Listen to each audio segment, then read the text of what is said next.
Ada satu lokomotif yang ukurannya mungil, tampilannya sederhana, tapi tenaganya boleh diadu dengan lokomotif lainnya. Saking ringannya, dia bisa lincah banget nembus tikungan sempit, tanjakan curam, sampai jalur kereta yang zaman dulu masih pakai rel ringan. Tapi yang paling fenomenal, lokomotif ini pernah dipakai buat narik kereta Presiden Soekarno, namanya BB300, dan ini adalah kisah lengkap dari lokomotif diesel hidrolik pertama di Indonesia yang diam-diam berjasa besar buat sejarah perkeretaapian kita. Bagaimana kisahnya? Tonton sampai habis ya biar informasi yang kamu dapat nggak setengah-setengah dan pengetahuan kamu jadi bertambah tentang perkeretaapian di Indonesia. Jadi pada tahun 1956, Indonesia lagi giat-giatnya berbenah. Pemerintah butuh alat transportasi yang efisien dan modern. Saat itu DKA yang sekarang jadi PT KAI buka tender buat pengadaan berupa 30 unit lokomotif jalur utama dan 30 unit lokomotif untuk langsiran lokomotif baru. Yang menang dari perusahaan Fried Group dari Jerman Barat. Di mana dari tender tersebut muncullah dua jenis lokomotif, yaitu BB300 buat dinasan jalur utama. Pertengahan tahun 1958, BB300 mulai berdatangan. Total ada 30 unit yang dibagi dua gelombang pengiriman, yaitu 17 unit di tahun 1958. Dan setahun kemudian 13 unit tambahan menyusul. BB300 ini unik. Dia pakai teknologi diesel hidrolik yang sumber energi utamanya dari mesin diesel dan transmisi power menuju ke rodanya menggunakan torque converter atau yang sering dikenal kopling hidrolik karena di dalamnya sistem ini menggunakan fluida hidrolik sebagai minyak transmisinya. Pada lokomotif BB300 menggunakan sistem dua buah torque converter yang masing-masing menggerakkan satu bogi. Sistem tersebut disebut bilinear hydraulic transmission oleh Krupp. Sehingga pergantian speed gear pada BB300 diatur secara hidrolis dengan kecepatan akan meningkat setiap 31 sampai 32 km per jam. Dan ya, kecepatan maksimal lokomotif BB300 ini 75 km per jam. Memang nggak super cepat, tapi cukup banget buat jalur pendek dan menengah.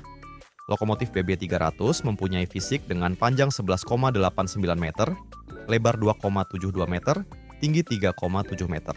Cuma punya satu kabin dan posisinya agak di tengah, bukan di ujung.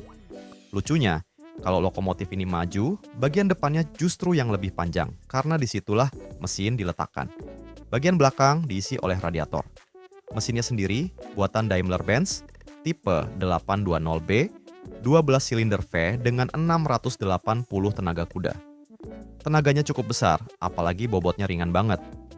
Berat kosongnya cuma 34,5 ton, tekanan gandarnya cuma 9,1 ton. Makanya, BB300 cocok banget buat jalur-jalur sempit atau rel ringan kayak R25 atau R34 yang waktu itu masih banyak dipakai di Indonesia. Lokomotif BB300 pakai konfigurasi roda bobo dengan dua bogi, masing-masing punya dua gandar penggerak yang saling terhubung. Ini juga bikin dia makin lincah di tikungan-tikungan tajam. Bahkan sampai radius 80 meter pun bisa dia lewati. Unit pertama yang dilakukan uji coba dan dinaskan pada lintas Tanah Abang. Merak merupakan lokomotif BB300 nomor 03 yang juga sempat digunakan untuk membawa Presiden Soekarno ke Rangkas Bitung. Lokomotif BB300 sempat menjadi andalan di lintas Tanah Abang Merak sebelum digantikan oleh BB303 sekitaran tahun 1973. Dulu untuk menemukan BB300, kalian datang saja ke kota Purwokerto.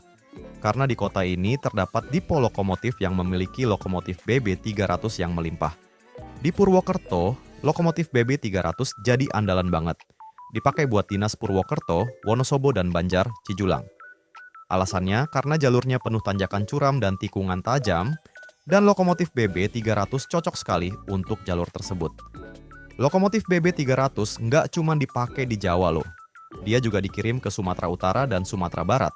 Total, sekitar 14 unit ditugaskan ke Divre 1 Sumut dan 4 unit ditugaskan ke Divre 2 Sumbar, sisanya tersebar ke berbagai daerah operasi lainnya. Tapi seiring waktu, usia dan teknologi terus berjalan. Mulai 2000-an, BB300 makin jarang dipakai. Tahun 2001 cuma 10 unit yang masih aktif. Dan sampai 2022 yang masih bisa jalan tinggal 2 unit. Sekarang si BB300 bisa ditemukan di Balai Yasa Yogyakarta, Depo Tegal, dan kalau kamu orang Bandung, kamu bisa lihat salah satunya di kantor Pusdiklat PT KAI. Jadi, BB300 mungkin nggak seglamor lokomotif modern sekarang, tapi jasanya nggak tergantikan. Dia jadi saksi bagaimana Indonesia berpindah dari uap ke diesel, dari berat dan lambat ke lincah dan modern. Kalau kamu suka sejarah transportasi kayak gini, atau penasaran sama cerita-cerita unik lainnya dari dunia perkereta-apian dan transportasi dunia, jangan lupa follow dan subscribe biar kamu nggak ketinggalan cerita-cerita menarik lain yang bakal kita bahas selanjutnya. Sampai jumpa di video berikutnya.